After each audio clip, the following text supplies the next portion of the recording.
For most of human history, what we did for a living was decided for us by our families. We would either directly copy what our parents did, or else we would reverentially accept their suggestions for what we might do.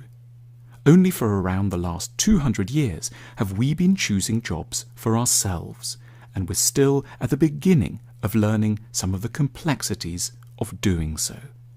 On the surface, most families claim to have no interest in their children doing any job in particular. The standard line is that they simply want us to be happy. But we are not as free as this sounds. We are always hemmed in by what can be termed family work scripts. That is, scripts that guide us, often very subtly but also very heavily, towards certain occupations and away from others. Part of properly growing up, which may sometimes happen only in one's 50s, means learning to find a way around the scripts we've been handed.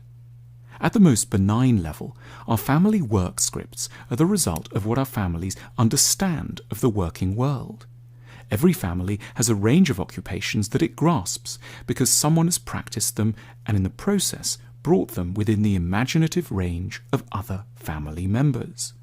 Yet it isn't just a case that our families might not know about certain jobs and so might cut us off from them.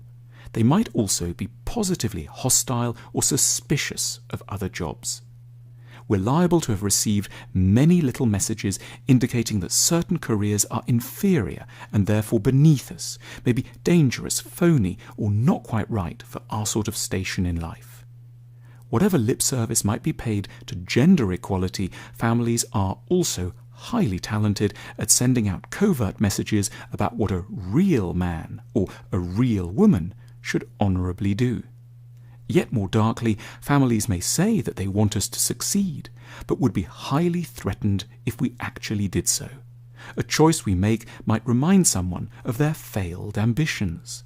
Our success might make them feel like a failure. We might try to sabotage our chances of winning so as not to leave a loved one feeling crushed.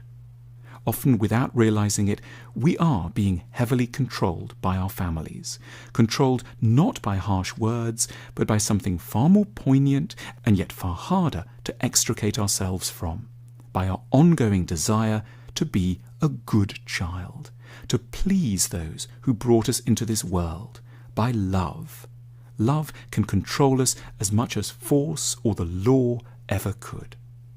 We are liable to try to be good children, not just because we feel love, but because we fear losing love, because we live in dread of being cast out if we were to dare to say what we want. But here is the good news for the timid, good children among us. Parents very, very rarely disown their progeny. It certainly seems they might, in our imaginations forged in childhood.